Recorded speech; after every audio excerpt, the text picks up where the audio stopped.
Wang adalah seorang anak yang sering diolok-olok dan dijauhi oleh teman-teman sekelasnya karena belum pernah punya pacar. Tapi semuanya berubah ketika teman masa kecilnya bilang dia suka sama Wang. Tiba-tiba, semua orang yang dulu suka mengejek Wang jadi marah dan memukulinya. Mereka bahkan melempar Wang dari jembatan dan meninggalkannya begitu saja. Saat Wang tenggelam, dia menemukan sebuah kubus bercahaya di dasar danau. Setelah menyentuhnya, Wang mendapat kekuatan luar biasa yang membuatnya bisa membalas dendam pada para pengganggunya dan bahkan menguasai dunia. Tapi mari kita mulai dari awal. Wang sedang berada di acara kumpul-kumpul di sekolah bersama teman-teman sekelasnya, dan mereka semua sedang main Jenga. Sekarang giliran Xin Yao yang bergerak, tapi begitu dia bertatapan dengan Wang, dia jadi gugup dan membuat kesalahan. Sesuai aturan permainan, siapapun yang membuat menara jatuh harus mengungkapkan rahasia, jadi teman-temannya meminta Xin Yao untuk memberitahu siapa gebetannya. Wang langsung senyum-senyum setelah mendengar ini, jadi teman-teman sekelasnya mulai menggoda dia, karena mereka pikir tidak mungkin Xin Yao suka sama orang yang biasa-biasa aja kayak dia. Tapi yang mengejutkan semua orang, termasuk Wang, Xin Yao mengaku kalau dia beneran suka sama Wang. Dan dia menegaskan kalau dia tidak bercanda, karena dia sudah suka sama Wang sejak pertama kali mereka ketemu di SMP. Wang benar-benar kaget karena Xin Yao mengungkapkan perasaannya kepadanya, seperti mimpi jadi nyata. Tapi, tepat setelah acara kumpul-kumpul berakhir, dia diculik dan sekarang sedang dipukuli habis-habisan di tepi sungai. Wang belum pernah bertemu orang-orang ini sebelumnya, tapi bos mereka Xun Jun ternyata naksir Xin Yao. Dan setelah tahu kalau Xin Yao suka Wang, bukannya menerima kenyataan dan move on, Xun Jun malah memutuskan untuk menyeret Wang ke tepi sungai dan mensuruh anak buahnya mengancam akan membunuhnya. Wang mengenali Xun Jun sebagai pemimpin geng yang terkenal jahat. Dia juga ingat pernah mendengar bahwa Xun Jun sering mengganggu Xin Yao. Jadi dia sadar apa yang sedang terjadi di sini, tapi dia tidak bisa melakukan apa-apa menghadapi lawan sebanyak ini. Xun Jun lalu video call Xin Yao dari handphone Wang dan mensuruhnya melihat keadaan Wang yang menyedihkan. Xin Yao kaget melihat apa yang Xun Jun lakukan ke Wang, jadi Wang teriak ke Xun Jun buat tidak melibatkan Xin Yao karena dia tidak mau Xin Yao khawatir tentang dia. Tapi Xun Jun ngotot biar Xin Yao nonton Wang dipermalukan. Dia bilang ke Wang kalau dia itu pecundang total dan tidak layak buat pacaran sama orang sesempurna Xin Yao. Dia bahkan suruh Wang buat janji tidak bakal terlibat dengan Xin Yao lagi, kalau tidak, Xun Jun bilang dia bakal lempar Wang ke sungai. Jadi, Wang bisa aja milih jalan gampang. Dengan bersumpah tidak akan ngomong lagi sama Xin Yao, tapi Wang tidak mau melakukan itu ke Xin Yao.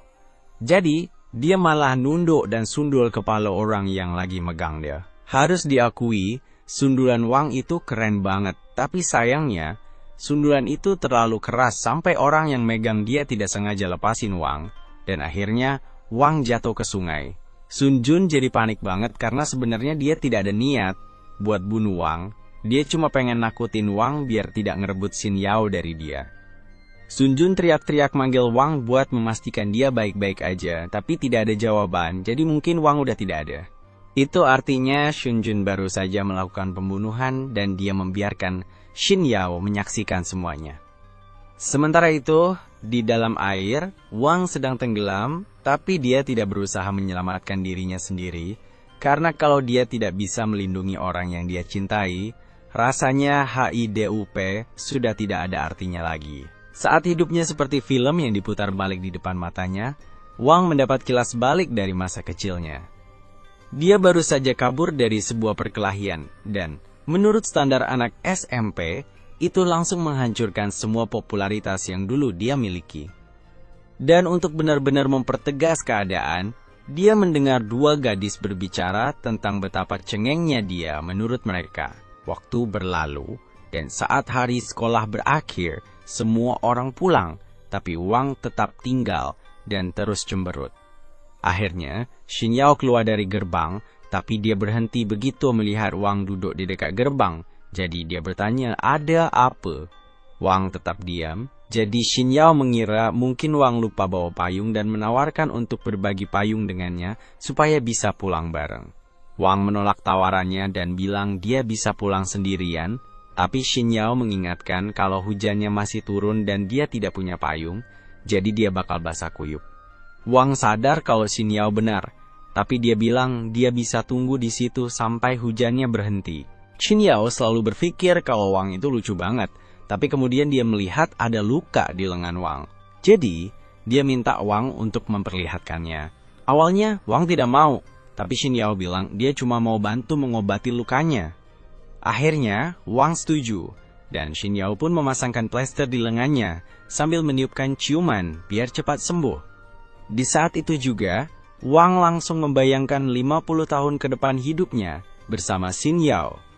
Dia berterima kasih pada Xin Yao atas bantuannya, dan sejak saat itu, mereka berdua jadi tidak terpisahkan. Kembali ke masa sekarang, Wang terbangun di dalam air, dan dia melihat ada cahaya dari dasar sungai. Dia sudah tenggelam terlalu dalam untuk bisa kembali ke permukaan. Sebelum kehabisan napas, jadi dia memutuskan untuk terus turun dan melihat cahaya itu sebelum dia meninggal. Saat sampai di dasar, dia menemukan sebuah kubus kecil bercahaya, jadi dia mengambilnya. Dan sebelum dia menyadari apa yang terjadi, kubus itu aktif dan masuk ke dalam tubuhnya. Tiba-tiba, Wang merasakan sakit yang luar biasa di seluruh tubuhnya. Dan beberapa saat kemudian dia dipindahkan keluar dari air dan mulai melakukan perjalanan melalui lubang cacing yang membawanya ke tengah-tengah sebuah kubus. Ketika Wang bangun, dia mulai panik karena baru saja hampir tenggelam. Dia merasa lega karena masih HIDUP, tapi sekarang dia sama sekali tidak tahu di mana dia berada atau bagaimana dia bisa sampai di sini. Tiba-tiba, ada sistem yang muncul di depannya dan mengumumkan bahwa Wang punya kekuatan untuk menggambar lingkaran teleportasi dengan radius 15 meter di sekelilingnya. Dan di dalam area itu, dia bisa teleport ke lokasi manapun secara instan. Wang sama sekali tidak mengerti karena dia tidak percaya kalau teleportasi itu nyata. Tapi di saat berikutnya, dia dipindahkan ke tempat lain tanpa bisa menolak. Dia muncul di langit di atas kanal, dan Wang mulai panik lagi karena dia sangat tinggi di udara, dan khawatir kalau dia bisa jatuh dan celaka. Tapi sebenarnya dia mengapung jadi dia aman. Begitu dia tenang, dia melihat ke bawah, dan sadar bahwa Xun Jun sedang mencari dia dengan panik di dalam air, karena khawatir dia mungkin sudah membunuh Wang. Wang merasa itu agak lucu, tapi beberapa detik kemudian, dia tiba-tiba dipindahkan ke tempat baru. Xun Jun merasa ada yang baru saja melihatnya dari langit, jadi dia bertanya kepada anak buahnya apakah mereka mendengar sesuatu barusan, tapi mereka pikir mungkin Xun Jun sedang berhalusinasi, jadi dia suruh mereka untuk terus mencari Wang. Sementara itu, Wang ternyata dipindahkan ke dalam kelas kosong di sekolahnya, dan sekarang dia yakin bahwa dia memang bisa teleportasi. Dia tidak ngerti gimana bisa dapat kekuatan ini. Tiba-tiba, ada suara yang ngomong ke Wang dan bilang kalau dia baru aja aktifin kemampuan teleportasinya terus-menerus. Wang jadi panik dan khawatir kalau dia mulai gila karena dengar suara di kepalanya, tapi sistem itu bilang kalau sebenarnya dia ada di tubuh Wang, bukan di kepalanya. Itu tetap aja bikin Wang tidak nyaman, jadi dia suruh sistem itu keluar dari tubuhnya. Tapi sistem itu tidak peduli dan malah kasih tahu kalau ada seseorang yang mendekat. Ada seorang staf yang jalan ke arah kelas karena dengar suara aneh dari dalam, tapi begitu dia buka pintu, yang dia lihat cuma kelas kosong dengan genangan air di lantai. Akhirnya, Wang berhasil sampai ke rumahnya, jadi dia memutuskan untuk mandi biar rileks. Setelah selesai mandi, dia mengambil handphone NYA dan ajaibnya masih berfungsi. Padahal tadi ikut tercebur di dasar sungai bareng dia. Hal pertama yang dia lakukan adalah menelpon Xin Yao untuk memberitahu kalau dia baik-baik saja, dan begitu Xin Yao mengangkat telepon, dia langsung panik tanya apakah Wang baik-baik saja. Wang bilang dia baik-baik saja, tapi Xin Yao merasa Xun Jun sudah kelewatan, jadi dia bertanya pada Wang apakah mereka harus melaporkannya ke polisi. Jujur aja, Xin Yao seharusnya sudah menelepon polisi begitu lihat Wang jatuh dari jembatan, tapi Wang bilang tidak perlu. Dia berhasil kabur tanpa Xun Jun menyadarinya, jadi sekarang mungkin Xun Jun masih mencari-cari tubuh Wang di sungai, sambil khawatir soal berapa lama dia bisa masuk penjara. Pokoknya, banyak banget yang terjadi hari ini. Jadi, Wang bilang ke temennya untuk istirahat dulu dan menutup telepon. Lalu, dia tiduran di kasur sambil mikir apa yang harus dia lakukan soal sistemnya, karena tidak ada yang bakal percaya sama dia kalau diceritain. Tiba-tiba, sistemnya muncul lagi dan nanya, apakah Wang sudah tenang? Wang nanya kenapa sistem itu terus ngikutin dia, tapi sistemnya NJ ingetin kalau sekarang dia adalah bagian dari tubuh Wang, jadi Wang tidak bisa kabur darinya. Sistem kemudian mengaktifkan kubus, dan Wang tersedot ke dalamnya lagi. Sistem menjelaskan kalau sekarang sudah terhubung dengan tubuh Wang, jadi dengan kata lain, Wang terjebak dengannya selamanya. Itu membuat Wang jadi pengguna dari sistem Universal Kubus Horadric dan secara tidak langsung menjadi penguasanya. Wang masih belum sepenuhnya paham, jadi dia tanya ke sistem di mana dia sekarang, dan sistem menjelaskan bahwa ini adalah ruang makro di dalam kubus, dan meskipun kubusnya cuma sebesar 3 cm kubik, di dalamnya ada banyak ruang. Wang tahu sistem ini jujur, jadi dia tanya kenapa sistem ini repot-repot membantu orang seperti dia. Sistem bilang ke Wang kalau sistem itu mau bantu mewujudkan mimpinya, dan mimpi itu adalah jadi raja dunia.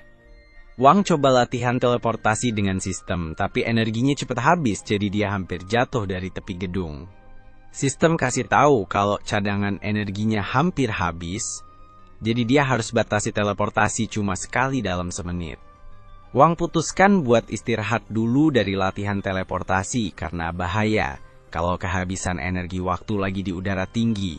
Sistem bilang ada cara yang lebih aman buat latihan, karena secara teori, dia harusnya bisa pakai kekuatannya buat lihat semuanya dalam jarak 15 meter. Wang memutuskan untuk mencobanya, dan dengan kekuatan barunya dia bisa melihat kamarnya sendiri, sepasang orang di tempat tidur, dan salah satu tetangganya saat dia sedang di bak mandi. Ini terasa salah, jadi Wang berhenti menggunakan kekuatannya di gedung apartemennya, dan mencoba memindai kebun sebagai gantinya, tapi dia jadi ketakutan ketika seekor kucing menatapnya langsung. Wang akhirnya jatuh berlutut, jadi sistem memperingatkannya bahwa jika dia terus menggunakan teleportasi dan kemampuan sensornya, dia akan kehabisan energi. Untuk seorang pemula, Wang cukup bagus dalam mengontrol kekuatannya, tapi tubuhnya belum terbiasa menghabiskan banyak energi, jadi dia akhirnya pingsan. Beberapa jam kemudian, Wang terbangun di tempat tidurnya. Dia sadar kalau mungkin tadi malam dia terlalu berlebihan saat latihan, jadi mulai sekarang dia bakal lebih hati-hati. Sistem membawanya kembali ke kamar setelah dia pingsan, karena dia butuh banyak istirahat. Wang tiba-tiba sadar kalau dia tidak bisa lagi dengar suara sistem di kepalanya, dan bertanya apa yang terjadi. Sistem menjelaskan kalau tetap terhubung dengan tubuh Wang itu butuh energi, dan dia tidak bisa biarin Wang kehabisan energi karena dia juga bakal hilang. Itu masuk akal buat Wang, tapi dia masih sulit percaya kalau sekarang dia punya kekuatan super. Dia mencoba mencari informasi tentang kubus di internet, tapi sayangnya, tidak ada orang Indonesia yang membuat tutorial tentang ini, jadi dia harus mencari tahu sendiri. Tiba-tiba, dia mendapat pesan dari Xin Yao yang mengajaknya makan siang besok. Wang awalnya senang, tapi kemudian dia ingat apa yang Xun Jun lakukan padanya, dan dia bersumpah akan membuat Xun Jun menyesal, tapi bukan sekarang, karena dia masih cepat kehabisan energi. Dia bertanya kepada sistem apakah ada cara untuk meningkatkan kekuatannya, dan sistem memberitahunya bahwa ada fungsi upgrade otomatis bawaan, jadi dengan menyerap permata energi, Wang bisa jadi lebih kuat. Wang jadi semangat dan nanya jenis batu apa yang dia butuhin buat upgrade, jadi sistem bilang dia bisa pakai batu-batu. Secara teori, batu sembarang pun bisa punya energi di dalamnya. Tapi dia bakal lebih beruntung pakai batu kayak berharga di rak atau cincin berlian ibunya yang tidak ternilai. Wang tidak sanggup pakai batu-batu mahal buat sistem, tapi sistem bilang dia tidak perlu khawatir karena batu-batu itu tidak punya cukup energi. Tapi sistem berhasil menemukan permata di luar yang cukup kuat buat kasih upgrade yang oke buat Wang. Wang bertanya di mana tempatnya, dan sistem memberitahunya kalau itu ada di bawah taman. Jadi, tanpa membuang waktu, Wang langsung teleport ke bawah dengan sekop di tangan. Lalu, dia bertanya di mana sebaiknya mulai menggali. Tapi sistem menyarankan dia untuk mencoba menemukannya sendiri dengan kemampuan merasa ruangnya. Layak dicoba, jadi Wang menutup matanya dan mulai merasakan area sekitarnya. Akhirnya, dia merasakan sesuatu di dekat pohon itu, jadi dia berjalan ke sana dan menggali. Dia merasa sulit percaya kalau batu ini benar-benar punya kekuatan di dalamnya, karena terlihat seperti kerikil oranye biasa, tapi sistem meyakinkannya bahwa batu itu bisa dipakai untuk peningkatannya. Wang bertanya, apa yang harus dia lakukan selanjutnya, lalu sistem memberitahunya untuk memasukkan permata ke dalam kubus dalamnya. Wang masuk ke ruang kubus dan menempelkan batu itu ke dinding, dan beberapa detik kemudian, batu itu terserap. Dia terkejut bahwa itu benar-benar berhasil, dan dia mulai merasakan kekuatan mengalir ke tubuhnya. Sistem menjelaskan bahwa kekuatan batu itu telah meningkatkan kekuatan Wang sebanyak 2 poin, dan ketahanannya sebanyak 1 poin. Kalau dia terus menyerap batu kekuatan, dia bisa meningkatkan kemampuan bertarungnya dengan besar. Keesokan paginya, alarm Wang berbunyi, jadi dia bangun dari tempat tidur. Tapi dia masih mengantuk karena semalaman dia berburu batu kekuatan. Dia tiba-tiba ingat kalau hari ini harus pergi ke sekolah, jadi dia cepat-cepat bersiap dan berlari ke kelasnya beberapa menit kemudian. Begitu sampai di sana, Xin Yao mulai bertanya padanya tentang apa yang terjadi semalam, tapi dia sadar semua orang di kelas sedang menatapnya. Mereka masih ingat saat Xin Yao mengaku suka sama Wang, jadi mereka mulai menggoda dia soal itu. Tiba-tiba, ada keributan di pintu depan, karena Xun Jun baru saja muncul, dan hal pertama yang dia lakukan setelah sampai di sana adalah memerintahkan salah satu bawahannya untuk menendang seorang cowok secara acak. Xun Jun jelas masuk sekolah karena dia mencari Wang, jadi Xin Yao khawatir. Tapi Wang bilang ke dia untuk tenang dan duduk kembali di tempatnya dulu. Xun Jun dengar kalau Wang masih HIDUP, jadi dia jalan ke depan kelas dan nanya di mana dia. Begitu dia sebut nama Wang, semua orang di kelas langsung lihat ke arahnya, karena mereka semua Tukiang NGADU. Wang coba cuek aja berharap Xun Jun bakal nyerah dan pergi, tapi ternyata Xun Jun udah lihat dia, jadi dia mulai naik tangga buat mendekatinya. Kayaknya Wang gak bisa menghindar dari masalah ini tanpa berkelahi, tapi dengan kekuatan barunya, dia harusnya bisa ngadepin Xun Jun. Biar yakin, dia nanya ke sistem apakah dia punya peluang bagus buat menang, dan sistem bilang ini bakal jadi kemenangan mudah, karena rata-rata kekuatan bertarung orang di sini cuma 5, dan kekuatan bertarung Wang sekarang 22. Tiba-tiba, Yao mencoba berbicara dengan Xun Jun, agar dia berhenti karena dia tidak ingin Wang terluka. Tapi Xun Jun malah menghampiri dan mulai berbicara kasar tentang Wang. Yao menyuruh Xun Jun untuk pergi saja, tapi Wang sudah muak dengan ketidaksopanan ini. Jadi dia bangkit dan meminta maaf kepada Yao, karena membiarkan Xun Jun mengganggunya begitu lama, tapi dia bilang sekarang dia akan mengurus Xun Jun. Xun Jun tersinggung karena Wang berpikir bisa mengurusnya, jadi dia menarik kerah Wang dan mengancam akan membunuhnya. Namun, Wang meraih lengannya dan memegangnya dengan sangat kuat sampai Xun Jun berpikir ulang tentang apa yang dia lakukan. Wang bilang ke Xun Jun kalau dia terus gangguin dia dan Yao, maka dia tidak punya pilihan lain selain bikin Xun Jun menyesal. Xun Jun masih penasaran obat kuat apa yang Wang konsumsi sampai bisa punya tenaga kuat banget, tapi tiba-tiba guru kelas datang dan suruh Xun Jun dan temannya keluar, karena mereka bukan bagian dari kelas ini. Xun Jun tidak mau gurunya manggil polisi, jadi dia setuju buat pergi. Tapi sebelum pergi, dia bisikin Wang dan bilang kalau Wang harus datang ke lapangan basket malam ini, kalau tidak mau Yao kenapa-kenapa. Xun Jun lalu pergi, dan Yao nanya ke Wang apa yang Xun Jun bisikin ke telinganya. Tapi Wang bilang ke dia kalau itu tidak penting. Kebetulan, Wang bilang kepalanya tiba-tiba sakit. Jadi mungkin dia harus bolos kelas hari ini. Sementara itu, di lapangan basket, Xun Jun masih tidak habis pikir gimana Wang bisa tiba-tiba jadi kuat, sampai meninggalkan lebam di pergelangan tangannya. Tapi dia anggap itu cuma kebetulan, karena tidak mungkin Wang rajin olahraga sebegitunya. dan dia berjanji akan bikin Wang bayar karena udah mempermalukannya kayak gitu. Tidak lama kemudian, Wang sampai di lapangan basket dan dia bertanya buat tahu di mana Shunjun. Dia menemukan Shunjun duduk di atas tribun penonton, dan Shunjun ketawa karena sekarang Wang tidak bisa kabur kemana-mana.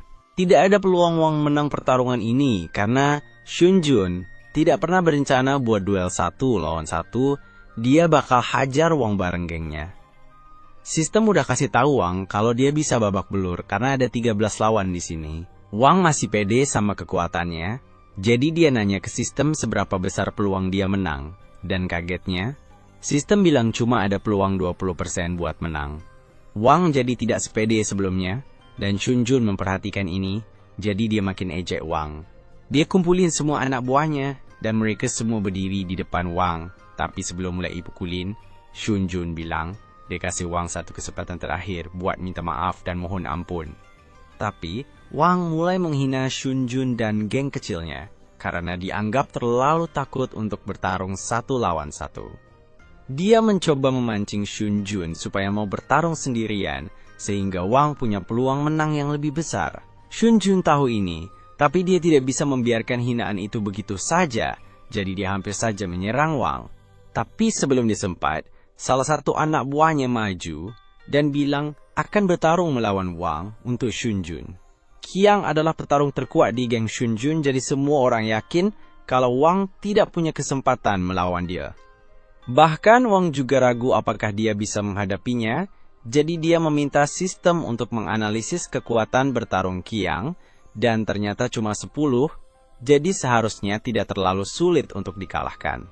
Qiang mengambil bola basket dan bersiap melemparkannya ke Wang, tapi sistem memperingatkannya sehingga dia bisa menghindar tepat waktu. Qiang kemudian mencoba memukul Wang, tapi Wang memblokir dan bergerak lincah seperti petinju profesional. Sementara itu, di kelas, Yao khawatir tentang Wang karena dia bertingkah mencurigakan sebelumnya, dan sekarang dia tidak menjawab teleponnya, jadi Yao memutuskan untuk bertindak. Kembali ke Wang, Qiang masih belum berhasil memukul Wang 1 kali pun, dan dia mulai kelelahan. Jadi, Wang hanya perlu memberikan pukulan terakhir sekarang. Qiang menyerang Wang lagi, tapi Wang masih terlalu cepat untuknya. Jadi, dia nangkep kaki Qiang, terus abis itu Qiang langsung kalah, karena Wang ngasih pukulan listrik dan lempar Fang ke tembok. Anggota geng lainnya tidak percaya kalau Qiang bisa kalah sama orang biasa kayak Wang, jadi mereka nanya ke Shunjun harus gimana.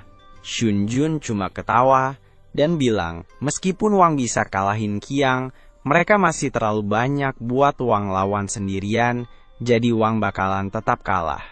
Wang nanya ke sistem apakah peluangnya buat menang lawan geng itu meningkat. Tapi karena Qiang masih pingsan, ada satu orang yang tidak perlu dilawan. Walaupun gitu, peluang Wang buat menang cuma 30% aja. Jadi sekarang dia mungkin benar-benar dalam masalah. Dia tidak punya pilihan lain selain melawan mereka semua sekaligus. Wang siap-siap dan mulai melawan serangan mereka, tapi dia tidak bisa menghadapi semuanya, dan akhirnya kena tendang dari belakang. Wang merasa tersinggung dengan tendangan itu, jadi dia berbalik, dan dengan satu tendangan, dia menghancurkan masa depan orang itu. Lalu dia lempar orang itu ke depan Shunjun, dan Shunjun mulai khawatir, jadi dia suruh semua orang mengelilingi Wang. Wang tidak boleh sampai terpojok, jadi dia lompat ke kursi penonton dan mulai lari untuk bikin jarak. Setelah itu, dia lompat turun dan menyapu kaki satu orang, tapi di saat yang sama dia ditangkap dari belakang. Dia berusaha melepaskan diri dari pria itu, tapi sebelum dia sadar, dia kena tendangan di perut dan jatuh ke tanah. Tendangan itu sakit banget, tapi Wang tidak mau kejadian ini terulang lagi. Jadi dia bersiap untuk menghadapi mereka semua sekaligus. Awalnya dia kewalahan dengan serangan mereka yang terus-menerus, tapi kali ini dia bisa merasakan serangan mendadak itu datang, jadi dia menghindarinya dan menangkap kaki pria yang menendangnya tadi. Lalu dia mengayunkan pria itu dan melemparkannya langsung ke wajah Shunjun, dan Shunjun mulai sadar betapa menakutkannya kekuatan Wang. Wang kemudian mulai berjalan mendekati Shunjun, Tapi sistem memperingatkannya bahwa dia perlu istirahat karena energinya hampir habis. Dalam kondisi saat ini, tidak mungkin dia bisa ngalahin Shunjun dalam pertarungan. Tapi meskipun cuma gertakan, Wang tetap pengen nakut-nakutin Shunjun biar dia tidak bikin masalah lagi buat Yao. Pas banget, bos geng Kota Selatan muncul. Dan dia datang buat ledek Shunjun dan geng Kota Utara karena kalah sama satu orang aja. Dia bilang ke Shunjun kalau dia tidak bisa kalahin satu orang, maka dia tidak layak jadi bos geng Kota Utara, jadi mendingan menyerah aja. Tapi Wang langsung memotong omongannya. Dia bisa ngerasain kalau ada masalah lama antara geng Kota Utara dan geng Kota Selatan. Itu tidak ada hubungannya sama dia, jadi dia tidak mau terlibat. Tapi anehnya, walaupun Huan belum pernah ketemu Wang sebelumnya dan tidak tahu kenapa dia berantem sama Shunjun, dia malah mutusin buat suruh anak buahnya buat mukulin Wang, cuma buat nunjukin sesuatu. Sistemnya kasih tahu Wang kalau dia tidak bakal bisa melawan mereka dalam pertarungan langsung dengan energi yang dia punya sekarang, jadi Wang harus lari untuk menyelamatkan diri. Wang minta sistem buat teleportasi dia, tapi karena energinya lagi rendah, dia harus tunggu sampai waktunya bisa teleport lagi, jadi dia terus lari sampai tiba di samping tangga. Akhirnya waktunya sudah siap, jadi dia bisa teleport lagi, dan hal pertama yang dia lakukan adalah matiin semua lampu. Sementara semua orang kebingungan dalam gelap, Wang tiba-tiba muncul di belakang mereka. Setelah menatap Huan langsung di wajah, Wang langsung membantingnya ke tanah. Dia kemudian mengalahkan setiap anggota geng Huan, jadi ketika lampu dinyalakan kembali, Wang adalah satu-satunya yang masih berdiri. Shunjun jadi semakin takut padanya. Tiba-tiba, mereka mendengar suara pria berteriak dari luar gedung basket. Ternyata, Yao menelpon polisi karena dia khawatir tentang Wang. Polisi sedang berusaha masuk melalui pintu yang terkunci, dan Yao meminta mereka untuk cepat karena temannya mungkin dalam bahaya di dalam sana. Huan tidak bisa keluar dari gedung tanpa ketahuan, dan dia tidak mau kena masalah gara-gara berkelahi, jadi dia harus mikir cepat. Dia lihat ke arah Shunjun dan tiba-tiba muncul di depan dia, jadi Shunjun langsung berlutut dan minta maaf. Ini kasih Huan ide bagus, jadi dia bilang bakal maafin Shunjun, tapi dengan satu syarat. Pas polisi akhirnya berhasil buka pintu, mereka lihat Shunjun megang kerah baju Wang dan pura-pura mau mukul dia. Shunjun dan Huan akhirnya kena masalah karena bikin keributan di ruang basket. Tapi Huan berhasil lolos tanpa masalah, karena dia berhasil meyakinkan polisi kalau dia cuma korban yang kebetulan ada di sana.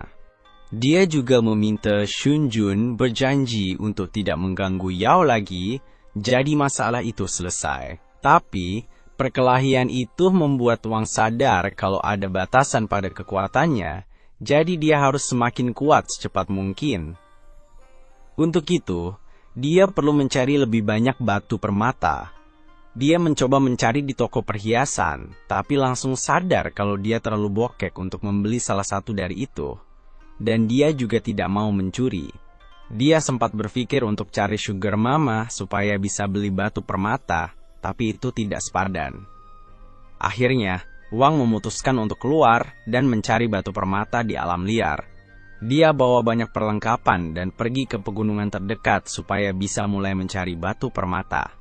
Dan Wang memang menemukan beberapa, tapi yang satu ada di bawah batu besar, satu lagi di dasar danau, dan satu lagi terjebak 15 meter di bawah tanah. Jadi, tidak mungkin Wang bisa mencapainya sendirian. Tepat saat itu, sistem memberitahu Wang, karena baru saja menemukan sebuah gua di bawah tanah yang penuh dengan energi batu ajaib. Wang penasaran, jadi dia mencoba teleportasi ke dalam gua itu, tapi entah kenapa, walaupun gua itu masih dalam jangkauan, dia tidak bisa masuk.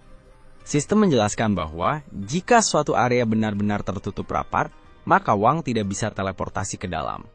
Untuk bisa masuk ke gua, perlu ada celah minimal 1 cm. Tapi Wang tidak punya kekuatan buat menggali sampai ke bawah sana. Dia memikirkannya sebentar, dan kalau yang dia butuhkan cuma untuk dekat dengan celah di gua, dia mungkin bisa menemukannya dekat danau. Air pasti udah mengikis tanahnya, jadi setelah memeriksa, dia menemukan celah kecil yang mengarah ke dalam gua. Begitu dia teleport ke dalam gua, dia terjatuh, karena tidak menyangka lantainya sangat licin. Dia mengeluarkan senter dan mulai melihat-lihat di dalam gua untuk mencari sesuatu, tapi yang dia lihat hanya seekor katak random. Tiba-tiba, sistem memberitahu Wang bahwa ada batu energi terdeteksi tepat di depannya. Di depannya cuma ada tembok, jadi Wang jadi super kesal. Setelah semua usaha yang dia lakukan buat sampai ke sini, dia masih tidak bisa dapat batu energi. Tapi tiba-tiba dia rasain ada angin berhembus di wajahnya. Dia sadar kalau ada angin berarti ada lubang di suatu tempat. Begitu dia menemukan celahnya, Wang langsung teleport ke dalam. Setelah teleport lewat celah itu, Wang tiba-tiba ada di bagian gua yang baru banget. Dia melangkah maju beberapa langkah, tapi dia tidak terlalu perhatiin jadi hampir jatuh dari ujung tebing. Untungnya, dia berhasil selamatin dirinya, tapi senter dia sekarang hilang. Dia memutuskan untuk istirahat dulu dan mencoba mencari permata sebelum melakukan hal lain. Tapi ternyata, Wang tidak sendirian di sini. Dia berhasil menemukan permata yang berkumpul di sisi lain gua, tapi saat dia mencoba mencari cara untuk ke sana karena jaraknya di luar jangkauan teleportasinya, tiba-tiba ada ular raksasa yang mengendap di belakangnya. Tapi tepat saat ular itu mau memakannya, Wang memutuskan untuk teleportasi dari batu ke batu sampai dia mencapai permata, jadi dia langsung teleportasi sebelum ular itu bisa menggigitnya. Dia belum menyadari bahwa ada ular di terowongan ini, jadi dia memutuskan untuk berjalan sisa perjalanan sambil menunggu teleportasinya bisa digunakan lagi. Akhirnya dia cukup dekat, sehingga sistem bisa mengidentifikasi ada 12 batu energi di sini, jadi Wang sangat senang, tapi susah banget buat ambilnya, karena pijakan di dekat batu-batu itu sempit banget. Dia sama sekali tidak tahu kalau ada ular yang mau memakannya, dan dia tidak mau ambil resiko jatuh dan mati. Jadi dia ragu-ragu buat teleportasi ke sana. Tapi tidak ada cara lain, jadi tepat sebelum ular itu menggigitnya, Wang teleportasi ke bawah dan berpegangan erat pada batu. Sekarang dia sudah cukup dekat dengan batu-batu energi itu. Wang mengikatkan tali pada dirinya untuk keamanan dan mulai menambang batu-batu itu, dan setelah mendapatkan yang pertama, dia benar-benar bahagia banget. Tapi waktu dia mencoba mengambil yang kedua, tangannya terpleset, dan dia tidak sengaja menjatuhkannya sampai ke dasar gua. Dia tidak mau kehilangan permata itu, jadi dia mencoba menggunakan kemampuan pengindraannya untuk menemukannya. Tapi, betapa terkejutnya dia ketika dia merasakan ada sesuatu yang besar di sebelahnya. Saat ular mencoba menggigitnya, Wang terpleset dan jatuh dari tepi pilar, jadi ular itu mengejarnya. Untungnya, tali yang mengikat Wang di pinggang menghentikannya dari jatuh, jadi ular itu meleset dan jatuh ke dalam air. Tapi, beberapa saat kemudian, talinya putus dan Wang akhirnya jatuh ke dalam air juga. Sekarang, dia dalam bahaya tenggelam, tapi ular itu masih berusaha untuk memakannya, jadi Wang mengambil sekopnya dan mencoba memukul ular itu. Tapi sekopnya tidak ngaruh sama sekali, jadi Wang tertangkap oleh ular tersebut. Dan ular itu mulai melilitnya dengan erat. Wang minta ke sistem buat memindahkannya ke dimensi Q, tapi sistem bilang dia tidak bisa melakukan itu selama ular masih memegangnya. Jadi, sebagai usaha terakhir, Wang menusukkan sekopnya ke ular supaya ular itu melepaskannya. Ular itu melepaskannya, tapi Wang udah pingsan karena kekurangan udara, jadi sistem otomatis memindahkannya ke dimensi Q. Begitu Wang sadar kembali, dia bilang ke sistem kalau dia mau menggabungkan semua permata yang baru saja dia kumpulkan. Itu memang bisa dilakukan, tapi sistem bilang ke Wang kalau ada cara yang lebih bagus. Saat ini, dia punya 11 permata kekuatan dasar, tapi permata-permata itu bisa diubah jadi satu permata kekuatan canggih, yang pastinya bakal kasih dia lebih banyak kekuatan. Wang jelas pengen punya permata canggih itu, tapi sistem bilang kalau perlu waktu 4 hari buat mengubah permata-permata itu jadi satu permata canggih. Masalahnya, mereka tidak punya waktu sebanyak itu. Jadi, sistem kasih saran ke Wang supaya dia bisa mengubah 9 permata jadi permata canggih, dan pakai 2 permata lainnya sekarang juga, supaya dia bisa melawan ular. Begitu selesai menyerap 2 permata dasar, Wang langsung teleport kembali ke tempat kubus dan ular itu langsung menyerangnya lagi. Tapi, kali ini Wang dengan mudah menangkis serangan ular dan membunuhnya seketika. Wang sebenarnya kecewa karena pertarungannya terlalu mudah, padahal dia berharap ada tantangan lebih. Tapi dia tetap bersyukur atas kemenangan mudah itu. Dia berjalan ke air untuk melihat bangkai ular. Tapi yang mengejutkan, dia menemukan permata kekuatan lain di sana. Dan yang ini kelihatannya cantik sekali, jadi Wang punya ide bagus untuk menggunakannya. Sementara itu, Shunjun dan Huan bertemu di sebuah klub. Dan Huan sepertinya sangat ingin balas dendam ke Wang. Huan ingin membalas dendam pada Wang, tapi Shunjun merasa itu tidak sebanding, karena mereka tidak akan bisa ngalahin Wang. Bahkan, dengan gabungan geng mereka, Wang tetap bisa mengalahkan mereka dengan mudah, tapi Huan punya rencana. Dia bilang ke Shunjun kalau Luo sudah balik ke kota, dan begitu Shunjun dengar nama itu, dia langsung ketakutan. Dia marah ke Huan karena itu sama aja dengan cari mati kalau sampai berani minta bantuan Luo, tapi Huan tidak sebodoh itu. Meskipun begitu, dia cukup nekat untuk berpikir bisa memanfaatkan Luo untuk menghabisi Wang buat mereka. Dia ingetin Shunjun bahwa alasan Luo pergi dari kota 2 tahun lalu adalah karena dia kalah berantem sama orang yang lebih kuat dari dia. Ada seorang pria bernama Shigukin. Shunjun tidak terlalu tahu banyak tentang Shigukin, tapi dia ingat kalau Shigukin ada hubungannya dengan Xin Yao. Nah, Xin Yao lagi belajar di perpustakaan ketika tiba-tiba ponselnya berdering. Begitu dia angkat, cowok di ujung sana memperingatkan dia kalau ada seseorang yang datang mencarinya.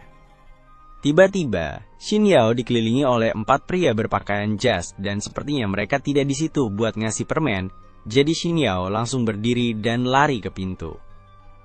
Ya, tapi ada agen yang menghalangi jalannya, jadi dia terpaksa lari melewati koridor. Akhirnya, dia menemukan lemari, jadi dia buru-buru buka pintu dan mengunci dirinya di dalam untuk menghindari para agen itu. Sekarang dia tidak punya tempat untuk pergi. Agen-agen mulai mencoba mendobrak pintu, dan Xin Yao ketakutan banget. Tapi pas semuanya kelihatan tidak ada harapan, pria yang menelpon untuk memperingatkannya bilang untuk berbalik. Di belakangnya, ada gumpalan energi kuning melayang, dan dari situ, sebuah tangan menjulur untuk meraihnya. Jadi Xin Yao menutup matanya dan menunggu apa yang bakal terjadi. Ketika para agen berhasil mendobrak pintu, Xin Yao sudah lama pergi. Dia dibawa oleh Shigukin, dan dia yang menelpon untuk memperingatkannya tentang para agen itu. Jadi sekarang dia coba membawa Xin Yao sejauh mungkin dari mereka, menggunakan segala cara yang bisa dia pikirkan. Tapi para agen punya senjata rahasia untuk menghadapi parkour Shigukin, yaitu pistol. Shigukin tertembak saat di udara, dan walaupun tidak terlalu terluka, dia tidak bisa kabur dari para agen begitu saja.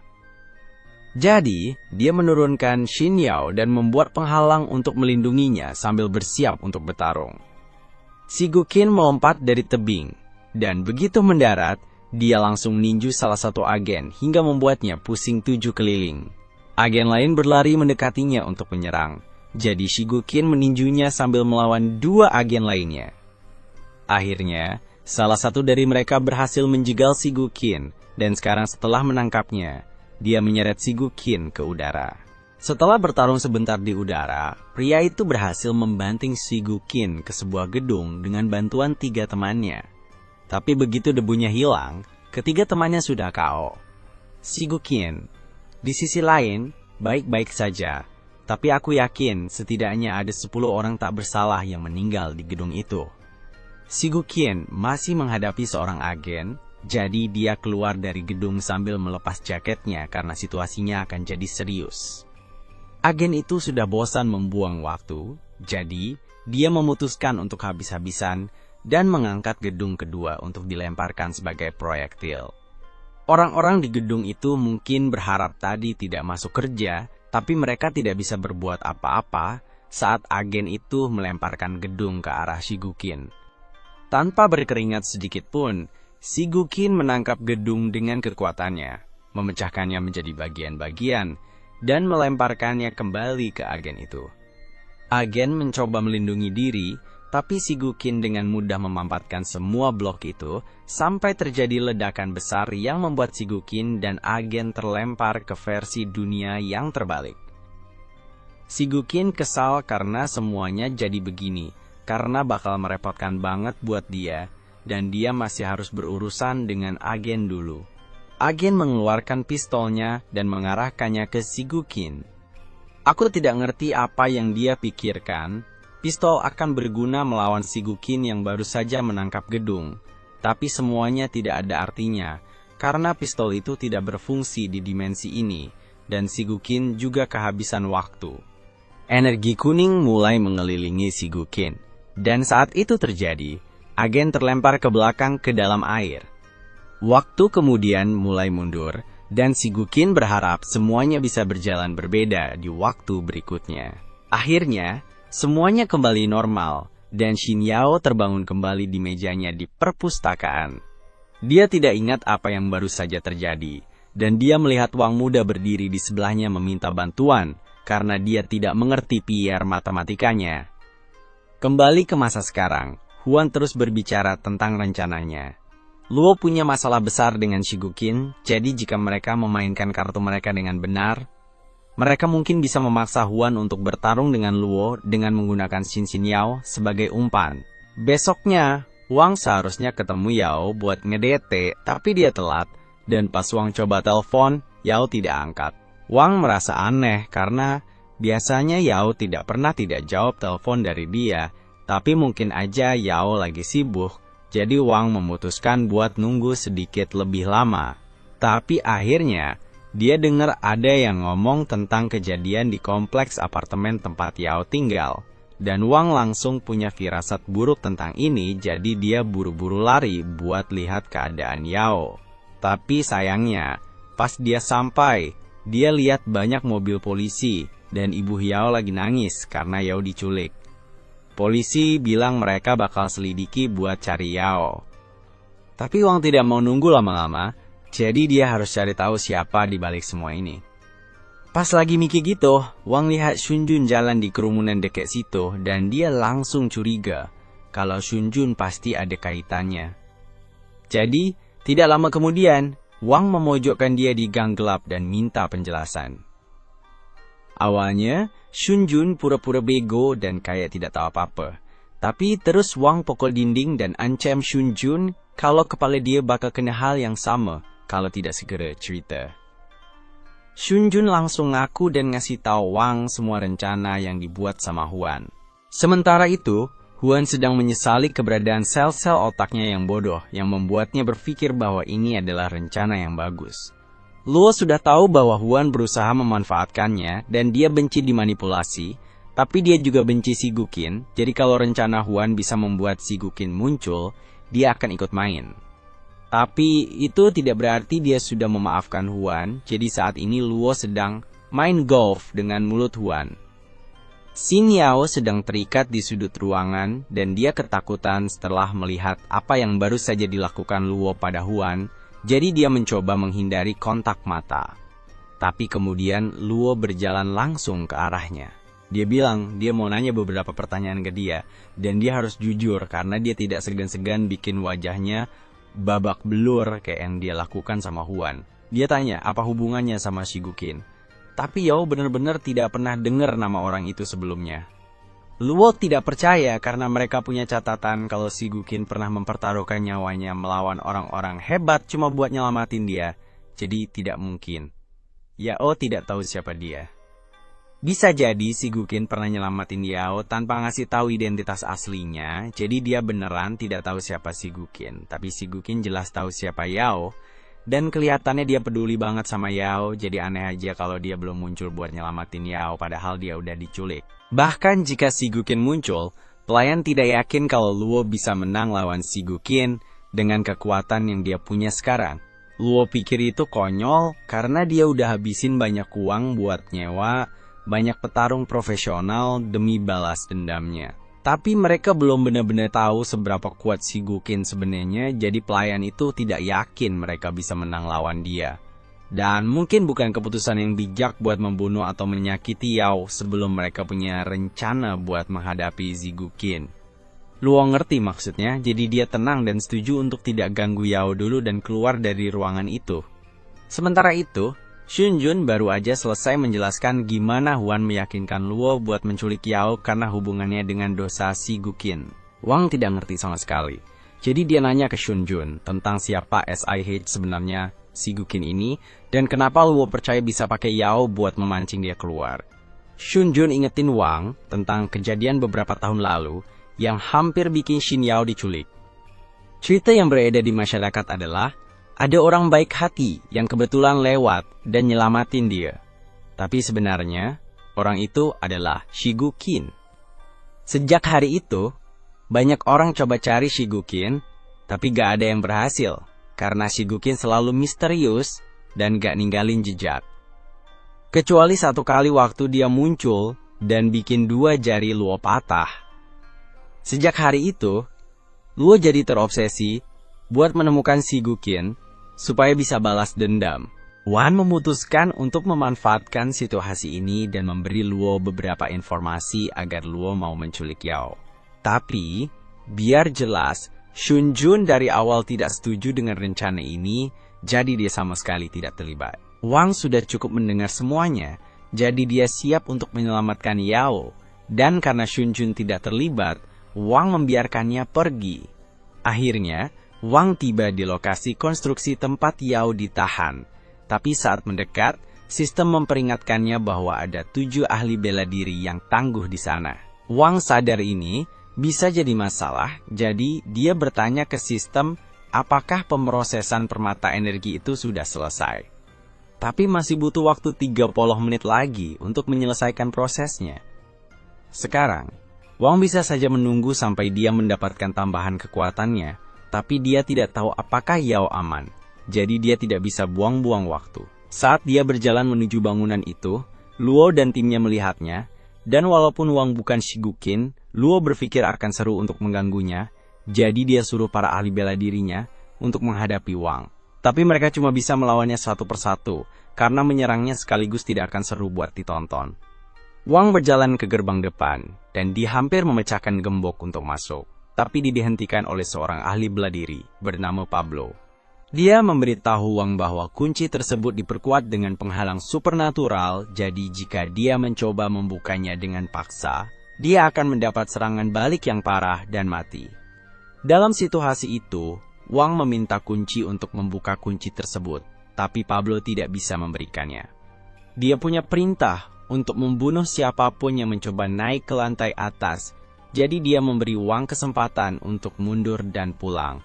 Namun, Wang tidak berniat meninggalkan Yao, dan jika Pablo mencoba menghalanginya, maka Wang harus mengalahkannya. Menurut sistem, tingkat kekuatan Pablo adalah 52, sedangkan tingkat kekuatan Wang masih 50. Jadi, dia dalam posisi yang sangat tidak menguntungkan di sini. Pablo melayangkan pukulan pertama, dan kelihatannya itu bisa mematikan. Tapi Wang berhasil menghindar tepat waktu dan menendang wajahnya. Sayangnya, tendangannya tidak bikin Pablo sakit sama sekali. Pablo lebih kuat dan tahan banting dibanding Wang, jadi meskipun Wang sedikit lebih cepat, dia tidak bisa memberikan pukulan yang mematikan dengan tangannya. Tapi kemudian Wang sadar kalau ini pertarungan jalanan, jadi saat Pablo menyerang lagi, dia langsung memindahkan palu yang ada di dekatnya ke tangannya, dan menghantamkan ke kepala Pablo. Sekarang Pablo kayaknya bakal tidur panjang. Wang mengambil kunci dan melanjutkan ke lantai berikutnya. Saat dia berlari naik tangga, ada sistem yang memberitahu Wang kalau petarung berikutnya punya kekuatan level 75. Tapi Wang tidak ragu dan langsung masuk ke ruangan itu. Begitu dia masuk, dia sadar kalau semua lampu mati, jadi ruangan itu gelap gulita. Petarung di lantai ini, bernama Li, adalah seorang pembunuh yang jago banget dalam menghilangkan keberadaannya di tempat gelap. Semua poin statnya dia taruh ke kemampuan sembunyi, jadi dia bisa dengan mudah mendekati Wang dan menghabisinya sebelum Wang sadar apa yang terjadi. Atau setidaknya, itu yang bakal terjadi kalau Wang tidak punya kemampuan merasakan posisi di sekitarnya. Wang tahu persis di mana Li berada, jadi saat Li mencoba menyerangnya dari belakang, Wang mengeluarkan tongkat dari tasnya dan memukuli tepat di bagian bawah. 2 ahli bela diri di lantai atas telah memperhatikan Wang naik ke lantai atas, dan mereka terkejut bahwa dia bisa mengalahkan lawan-lawannya dengan mudah. Tapi lawan Wang berikutnya adalah Beowulf, dan orang itu tidak berpikir Wang punya kesempatan menang. Dia memprediksi bahwa Beowulf hanya butuh beberapa detik untuk mengalahkan Wang, tapi kalau Wang berhasil menang secara ajaib, dia harus menghadapi mereka berdua, dan si cewek sangat bersemangat menunggu itu terjadi. Wang akhirnya berhasil naik ke lantai berikutnya, dan di sana ada Beowulf berdiri membelakanginya. Beowulf mau kasih pidato tentang betapa hebatnya Wang bisa sampai sejauh ini, tapi Wang langsung skip adegannya dan coba hajar dia pakai tongkat. Tapi, Beowulf berhasil menangkap tongkat itu dan membanting Wang ke tanah. Bantingan itu bikin Wang sesak napas, jadi dia tahu kalau dia tidak ada harapan lawan Beowulf dalam keadaan seperti ini. Tapi untungnya, sistem kasih tahu kalau permata energinya hampir siap, jadi dia cuma perlu bertahan selama 1 menit biar bisa dapat tambahan kekuatan. Ternyata lebih susah dari yang Wang kira karena Beowulf lagi menyerang Wang dengan combo-combo dan Wang tidak bisa berbuat banyak. Wang coba tendang Beowulf tapi ternyata itu kesalahan karena Beowulf tangkap kakinya, lalu mematahkan tangannya dan memukulnya hingga Wang terlempar menembus pilar. Wang hampir aja kalah, tapi untungnya 1 menit udah lewat, jadi sistem mulai mengaktifkan kekuatan permata energi. Ini bikin tubuh Wang sembuh dan semua kemampuannya jadi lebih kuat, jadi dia siap buat lanjut berantem lagi. Tapi kali ini situasinya lebih menguntungkan dia. Wang udah siap berdiri lagi, dan Beowulf pun bersiap buat ronde berikutnya. Dengan sekali pukulan, Wang membuatnya terlempar ke seberang ruangan. Pukulan itu membuat Beowulf mempertanyakan semua yang telah ia usahakan, karena dia tidak percaya seorang pejuang tingkat C seperti dirinya bisa kalah dari anak random, tapi anak random itu melanjutkan dengan serangan Black Flash, dan membuatnya terlempar menembus dinding. Luo sudah menyaksikan semuanya lewat kamera, dan dia marah banget karena para ahli bela diri yang dia bayar mahal kalah dari seorang anak, yang bahkan belum pernah dia dengar. Mungkin lebih baik kalau mereka menyerang Wang bersamaan, tapi pelayan meyakinkannya bahwa 2 ahli bela diri berikutnya pasti bisa mengalahkannya. Mereka berasal dari aliansi seni bela diri sejuta, dan bisa dibilang mereka adalah profesional sejati. Million Stone adalah kekuatan yang sangat kuat, tapi gadis ITU bahkan lebih menakutkan darinya. Sejak dia tiba di sini, dia memakai gelang pembatas untuk menahan kekuatannya, dan kalau gelang itu dilepas, tidak ada yang tahu seberapa besar kehancuran yang bisa dia buat. Sekarang Wang sedang menaiki tangga untuk ke lantai berikutnya, tapi sistem memperingatkannya bahwa detak jantungnya melonjak dan dia mengalami stres psikologis yang parah. Wang sadar akan hal ini, dan dia merasa tegang karena bisa merasakan aura menakutkan yang datang dari orang-orang di lantai atas. Tapi bagaimanapun juga, dia akhirnya sampai di lantai paling atas. Dan begitu dia buka pintunya, dia lihat ada 2 ahli bela diri yang nungguin dia sebagai lawan berikutnya. Cewek namanya Kuih dengan ceria sambut Wang. Dan sebelum Wang sempat mikir apa yang lagi terjadi, dia langsung keluarkan termometer inframerah khusus dan lari ke arahnya. Wang yang kebingungan membiarkan dia mengarahkan alat itu ke jantungnya. Dan alat itu menunjukkan angka 0 untuk kemampuan supernatural NYE. Kuih kaget lihat kalau Wang ternyata bukan manusia super meskipun udah kalahin beberapa lawan yang kuat, dan partnernya, Stone, juga selesai menganalisis dari sisi dia. Dia bilang, Wang bukanlah seorang kultivator juga, karena dia tidak punya energi dalam atau latihan bela diri. Si Stone bilang, mungkin dia pakai teknik khusus kayak body refining yang bikin dia kuat fisiknya aja. Kuih senang banget denger ini. Dia mulai beraksi di depan Wang, mikir bakal jadi lebih kuat setelah serap kekuatannya. Tapi Wang malah bingung, tidak ngerti mereka ngomongin apa. Terus Kuih tiba-tiba inget, mamanya ajarin dia lebih baik dari ini. Jadi dia berhenti bahagia dan kenalan sama Wang. Si bodoh itu malah salaman sama dia tanpa curiga sama sekali. Terus tiba-tiba Kuih nanya gimana kabarnya, dan langsung pukul mukanya. Wang jadi marah karena kena jebakan, terus dia balas mukul Kuih dengan uppercut. Tapi sayangnya buat Wang, Kuih ternyata suka banget dipukul. Dia malah serap energi dari pukulan Wang dan jadi malu-malu kucing karena energi Wang tuh kayak batu berlian yang baru diambil dari tambang, murni banget. Wang jadi sadar kalau Kuih ini ternyata aneh banget. Dia lepasin tangan Kuih, tapi Kuih malah mau lebih dan mulai mukul-mukul Wang. Tapi pukulannya Kuih tidak bikin Wang kesakitan. Tapi dia jadi marah dan berusaha menghentikannya. Jadi dia menendangnya dengan kekuatan penuh dan suruh dia buat serius. Pas Kuih jalan ke arah Wang, partnernya Stone bilang ke Wang kalau dia tidak ada harapan lawan si cewek itu. Jadi mending bilang kata-kata keren terakhir terus mati. Setelah itu, Kuih nendang Wang dengan kekuatan penuh sampai dia terbanting ke tiang. Wang mulai pusing karena kena banyak serangan, jadi dia mutusin buat tidak nahan lagi dan nunjukin ke Kuih kalau dia percaya sama kesetaraan gender yang sebenarnya. Dia mukul Kuih dengan kekuatan penuh, tapi sayangnya Kuih malah makin menikmati situasinya. Dia mulai menyerang Wang dengan lebih ganas sambil bilang supaya Wang lebih kasar lagi.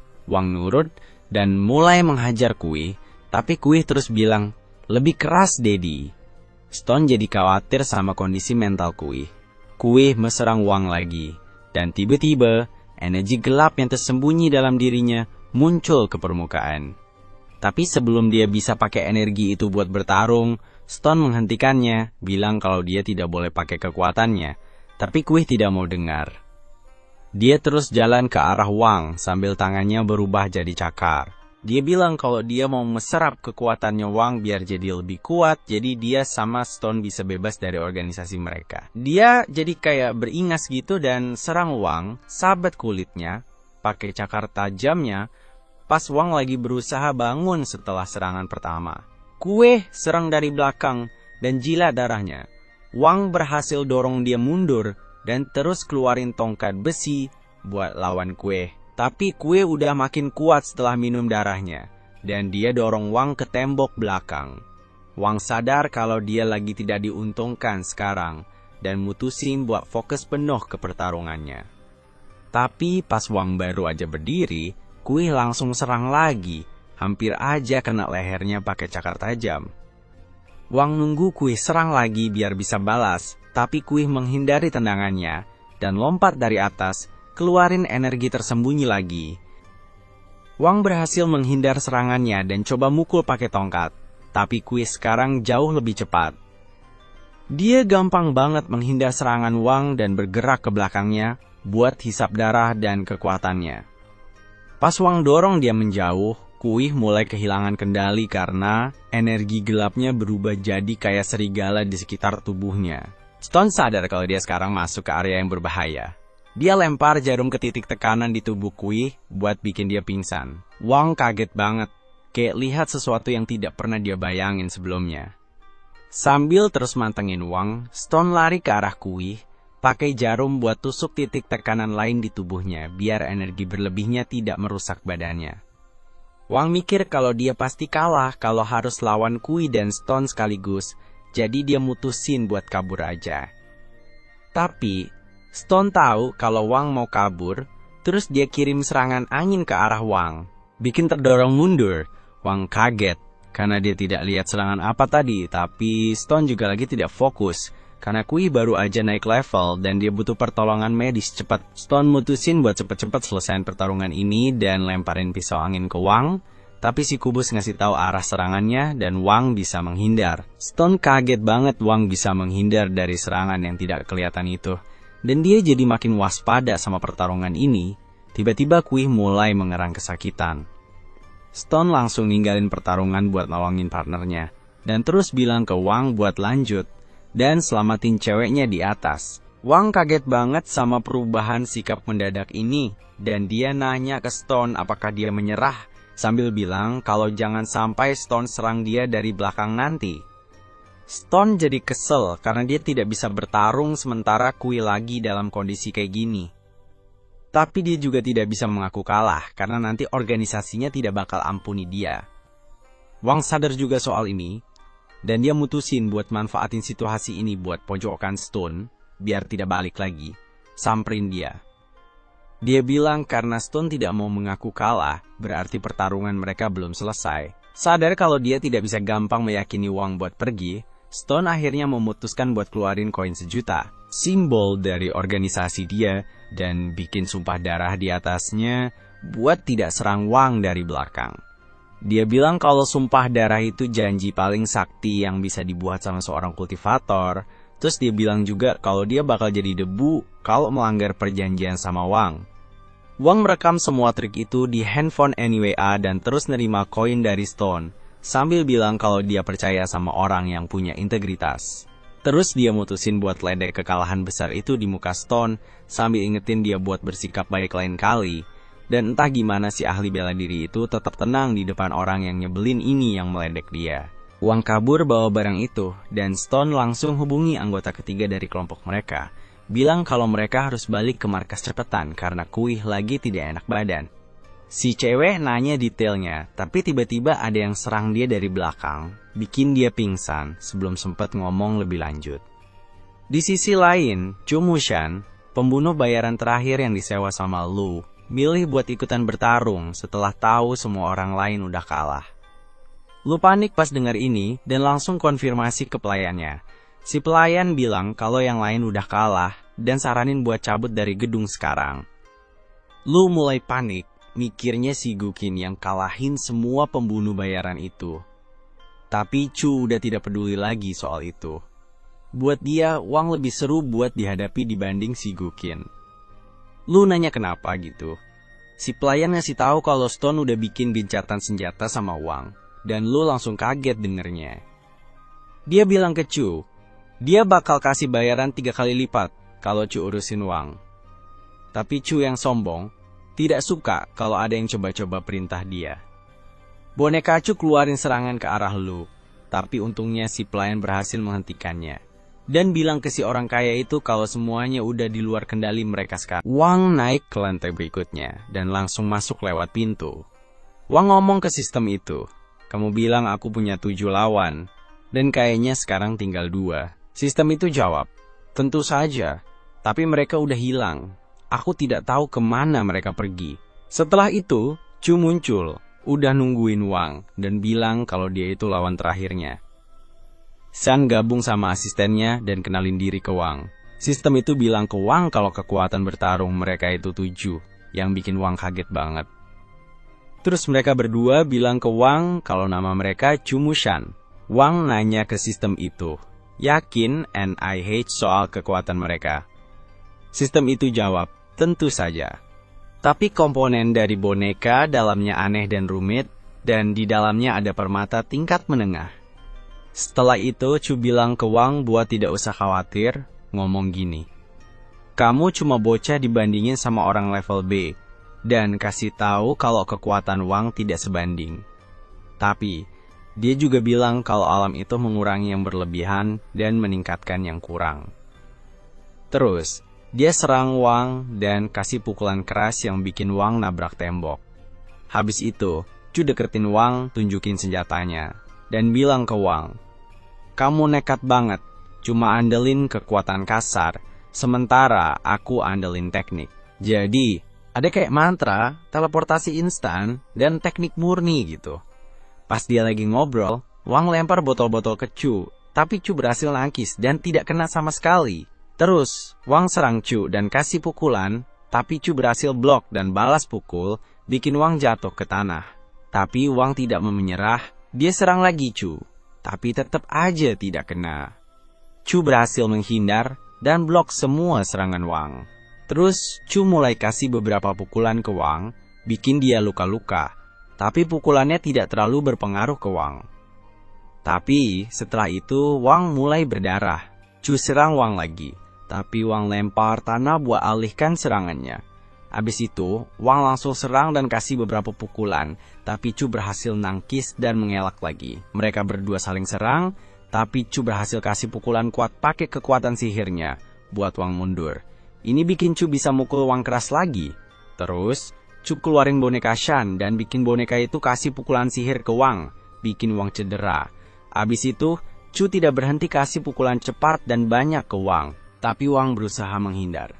Sambil menghindar dari serangan, Wang berhasil deketin bonekanya, dan sukses kasih pukulan, bikin bonekanya berhenti serang, terus nabrak tembok. Abis itu, Chu serang Wang lagi, kasih pukulan keras banget sampai bikin Wang berdarah. Di saat yang sama, Wang ambil rambut Chu, yang bikin Chu kesel, dan suruh Wang buat lepasin.